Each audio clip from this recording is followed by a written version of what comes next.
Blue Eyes White Dragon is by far one of the most recognizable Yu-Gi-Oh cards in the entire trading card game, and therefore it's gotten a ton of support over the years. In today's video, I want to break down the top 5 pieces of Blue Eyes White Dragon support cards in all of Yu-Gi-Oh's history, and we're going to go off of a few different criteria that are very important when we're looking at these cards. First off, we're only talking about the competitive Yu-Gi-Oh TCG, and that is a big deal because there are tons of cards out there like Blue Eyes Ultimate Dragon and Maiden with Eyes of Blue that, while very cool and very iconic in some cases, and people do play them casually, those aren't cards that necessarily had a huge impact on how Blue Eyes White Dragon is actually played at real tournaments. We're also not going to talk about Duel Links at all in this video. I am well aware, because it was around when I was playing Duel Links, that there is a very popular Blue Eyes strategy in that game that was pretty successful, and while some of the cards will have overlap between the two games, my discussion is only focusing on the cards that were good in the actual physical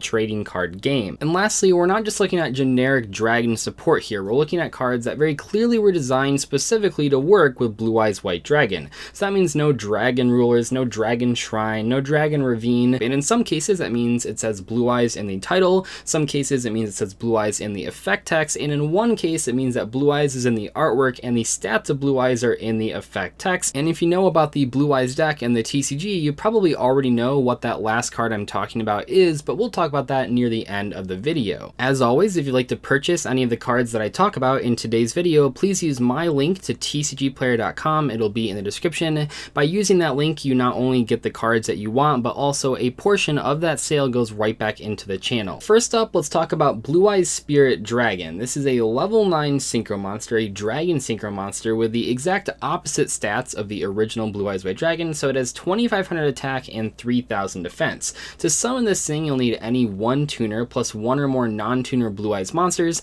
and in most cases that means a level 8 Blue Eyes monster and a level 1 tuner. Maybe it's Glow Up Ball, maybe it's another card we're going to talk about on this list. Who really cares? Let's take a look at the effect. It says neither player can special summon 2 or more monsters at the same time.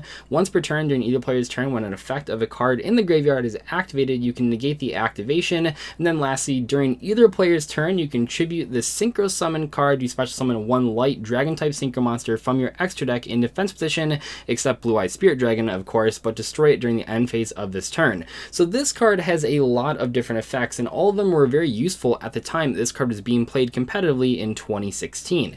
So first, neither player can special summon 2 or more monsters at the same time. Why does that matter? Well, it's good against Soul Charge, which was legal during the time that this card was being played, but also it's really effective against pendulum summoning. Pendulum summoning at that time was sort of unnerved, and you could just pendulum summon as many monsters from your extra deck as you wanted, and that meant that a lot of people were pendulum summoning like 4 or 5 cards every single turn, and if you have Blue Eyes Spirit Dragon, your opponent just can't do that until they remove it, and that's very powerful against the Metal Foe strategy, which was very good at the time this card was being played. The second effect is very good against a variety of graveyard-based strategies like Burning Abyss, or really anything out there. Almost every deck these days, or back in 2016, had many graveyard effects, so being able to just stop one every single turn was very valuable. But the final effect is the main reason that Azure Eyes Silver Dragon isn't on this list, and it's also by far the most interesting one. So while this thing is very good on its own, it has 2 different negation effects. The real reason a lot of people played this card is because of how versatile its summoning effect was. So you can just tribute it to summon a light dragon type synchro monster from your extra deck,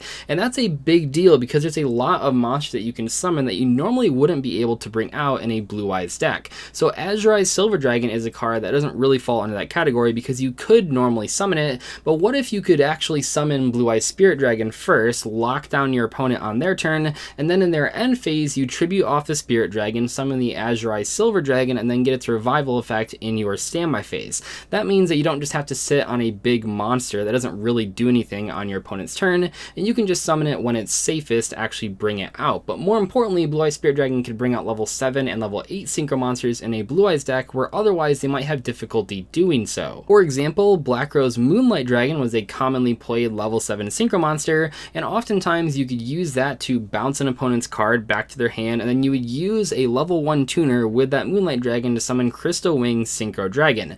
Now under normal circumstances it'd be very difficult to summon Crystal Wing, but in a Blue Eyes deck you very easily could do it by either summoning the Moonlight Dragon and then tuning to that, or maybe summoning even Ancient Fairy Dragon and special summoning a level 1 tuner right from your hand. hand. Overall, this card has 3 very powerful effects, and it's a staple extra deck monster in every single Blue Eyes strategy. While Azure Eyes Silver Dragon is strong, it wasn't competitive enough to actually make an impact on the Blue Eyes deck right when it came out, so it mostly just saw competitive play when it was used in combination with Blue Eyes Spirit Dragon. At number 4, we have the White Stone of Ancients, and to me, it's no contest whether or not this card is better than the White Stone of Legend. White Stone of Legend is a very decent card, and it saw competitive play, but usually just as a one-of, because it could only grab the original Blue Eyes, and it had to be from your deck, so if you ran out of targets, you actually just couldn't use the card. It was basically a vanilla monster. However, in the case of the White Stone of Ancients, not only is it a dragon tuner monster that's level 1, so it combos with many of your other cards, like Cards of Consonance and level 8 monsters, but it also has 2 very powerful graveyard effects that, unlike the White Stone of Legend, you can almost always activate both of these effects if you're playing a Blue Eyes deck, no matter where you are in terms of how long the game has been going on. So the first effect says, once per turn during the end phase, if this card is in the graveyard, because it was sent there this turn, you can special summon one Blue Eyes monster from your deck. So a very powerful emergency teleport type effect. A lot of times you'll be summoning the regular Blue Eyes White Dragon, or maybe Dragon Spirit of White, banish your opponent's back row. And while that effect is good and very powerful, what really makes this card stand out from other Blue Eyes support cards is its other effects. So it says you can banish this card from your graveyard to add a Blue Eyes monster from your graveyard to your hand. It is an excellent piece of recursion. So on top of this card already just having the perfect stats to fit in with all the other Blue Eyes support cards that you'd already be playing, this card can immediately add a card back from your graveyard to your hand if you don't care about the end phase effect. Even if you do care about the end phase effect, you don't have to actually activate the banishing effect during the turn it was sent to the graveyard. So a lot of players won't banish it the first turn, they'll let it special summon a monster, and then during the next turn they'll add a card back to their hand, which is just objectively a ton of value to throw on to an already good tuner. Speaking of good tuners, let's talk about an even better tuner monster, probably the best normal summon in the 2016 Blue Eyes deck, and that is Sage with Eyes of Blue.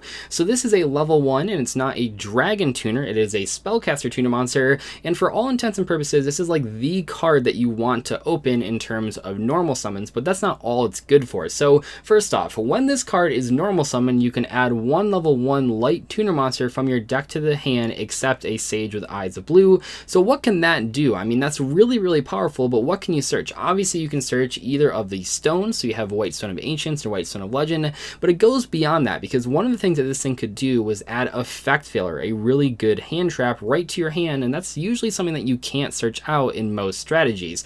Even further than that, there was like Fabled Cat Sith, which is a very specific piece of tech removal that people tended to play as a one-of in some later Blue Eyes decks, and there's just a lot of stuff that you can search, and it makes this card so darn versatile. Perhaps what's even better though is that if you don't want to normal summon this thing, it also has a really powerful in-hand effect. It says you can discard this card, then target one effect monster you control, send it to the graveyard, and if you do, you special summon one Blue Eyes monster from your deck, and you can only use this effect of Sage with Eyes of Blue once per turn. So what makes that effect so powerful is that you can trade your small effect monsters like White Stone of Ancients, like White Stone of Legend, for a gigantic 3000 attack monster, and that sets up so many other plays. It puts cards in your graveyard for reviving, it adds cards to your field for either a rank 8 play or a level 9 synchro play. Overall, Sage is just so good because not only is it a really powerful normal summon, but also it has an excellent hand effect, and when we look at a lot of the other worst pieces of Blue Eyes support out there, oftentimes they only have one good effect, even if they have multiple effects, and some of them don't even have that one good effect. So for a card like Sage to have 2 extremely valuable effects, it means it's going to rank pretty highly in terms of Blue Eyes support cards. At number 2, we have the only card on the entire list that does not say Blue Eyes either in its title or in its effect text, but I think many players agree that it's very clearly designed to work with the Blue Eyes archetype. So the Melody of Awakening Dragon is a very powerful normal spell card that says discard one card, add up to 2 dragon monsters with 3000 or more attack and 2500 or less defense from your deck to your hand. So why is this card part of the Blue Eyes archetype even if it's not officially part of it? Well, as you can see in the artwork, that is Lord of D holding a Blue Eyes White Dragon guitar, and as you can tell by the effect text, it's very clearly designed to add Blue Eyes White Dragon and other similar cards to your hand. This card does everything you would want it to in a Blue Eyes deck. Not only does it let you search search some of the best cards in your arsenal, it also helps set up the graveyard. Several of the cards in the Blue-Eyes strategy want to be out of the hand and into the graveyard, and this is just one of the many ways that you can do that. Whether or not you're putting White Stone of Ancients or White Stone of Legends, or perhaps just a big dragon monster to revive with one of your revival spells, it doesn't really matter. The fact of the matter is that the Melody of Awakening Dragon sets up your graveyard for future plays while also starting out your initial plays by searching specific cards. Worth mentioning is that this card actually did see some experimentation in Danger Thunder Dragons before they started playing Sekka's Light, because both Chaos Levianeer and Darkest Diabolos fall under this card's search category. And before we talk about our number one Blue-Eyes support card, the card that had the most competitive impact on the Blue-Eyes archetype, I want to give a quick honorable mention to Dragon Spirit of White. So this is a level 8 dragon monster with 2500 attack and 2000 defense, so you can't search it with Melody, but at least it's always treated as a Blue-Eyes card, so you can special summon it with White Stone of Ancients right from your deck. When this thing is normal or special summon, you can banish a back row that your opponent has, and then also during either player's turn, if your opponent controls a monster, you contribute it to special summon a Blue-Eyes White Dragon right from your hand, and that is of course special summoning the original Blue-Eyes, not something else. Overall, while this card is good and was played, I don't think it was nearly as good as the other cards in today's video. It very clearly is like the 6th best card in the Blue-Eyes archetype, but it's not quite good enough to make the top 5 list, and that's sort of the fun of making a top 5 list, right? You have to narrow down all the pieces of support, all the crazy Blue-Eyes support that's ever come out into the top 5 most competitive cards, and while Dragon Spirit of White is probably like the 6th best card, it isn't in the top 5. It's not a card that if you banish it off Desires, your entire strategy sort of fell apart. It's not a card that you played 3 copies of in the main deck, so while it was played and it was good and it was competitive, it wasn't nearly as integral as the other cards in today's video. And that brings us to the most competitively viable, the most impactful piece of Blue-Eyes support ever released, and that is Blue-Eyes Alternative White Dragon. If you know anything about the history of competitive Blue-Eyes decks, you know that this thing mattered a lot, and you know that because almost every single card I've talked about in this video so far came out in Shining Victories. The only card that didn't come out in that set that I've talked about was Melody of the Awakening Dragon, which means that all of the cards were out before Blue-Eyes Alternative came out, and it still wasn't enough to make a competitively viable strategy. However, when Blue-Eyes Alternative White Dragon came out, the deck suddenly won the World Championship. It won tons of other events. It was the best deck for almost 2 formats straight, which is pretty wild all things considered.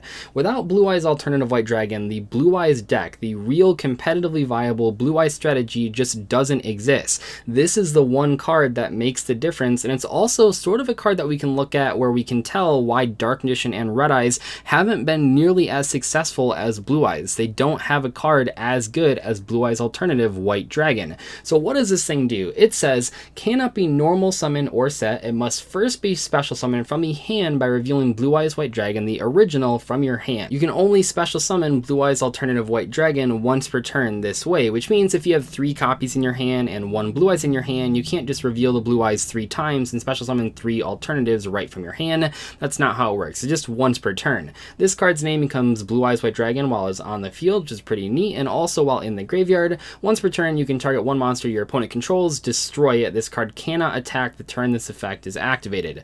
Why does that last effect matter? Well, it matters because you can special summon this card for free, basically. You can add both this card and the original Blue-Eyes with Melody, which means that you can summon Alternative immediately. Then you can blow up an opponent's card, and then you can like summon another level 8 monster and perhaps make a rank 8, or you can summon one of the many level 1 tuner monsters and make a level 9 synchro. Overall, Blue-Eyes Alternative White Dragon does what so many other sort of legacy support cards can't actually do, and that's that this card makes it good to draw the original Blue-Eyes White Dragon. When you think of many other legacy support cards, I think back to Cyberdarks and things along those lines. While the legacy support is decent, one of the problems is the actual older cards, the original Cyberdarks, aren't that good to draw without the new support. What Blue-Eyes Alternative White Dragon does, in combination with all of the other searching effects and drawing effects in a Blue-Eyes deck, it actually lets you draw Blue-Eyes White Dragon, have it in your hand, and let it not be a brick card, because you can actually get use, actually get value out of having that in your hand. And while some of the Dark Condition cards and some of the Red Eyes cards try to take advantage of actually having the original monster in your hand, none of them quite succeed as much as Blue-Eyes Alternative White Dragon in combination with the other other cards in the Blue Eyes deck. One of the things that I love about the Blue Eyes archetype, and I mentioned this when I did that entire analysis video about the history of Blue Eyes cards, is that they actually take advantage of Blue Eyes White Dragon. It's not just a card that sits there, it's a card that you want to draw, it's a card you want to search, it's a card you want to actually summon and attack for game with alongside your other Blue Eyes support cards. Anyway though, hopefully you guys enjoyed today's discussion video on all of the best Blue Eyes support cards. I hope I didn't make anyone too mad by not putting your favorite card on the list, but I really feel if you're looking at the 5 most competitively impactful Blue Eyes cards, it has to be the 5 on this list if we're only looking at Blue Eyes support cards, not just generic Dragon support, which we could talk about maybe in a later installment. Anyway though, I'll see you later. Thank you so much for watching. Goodbye.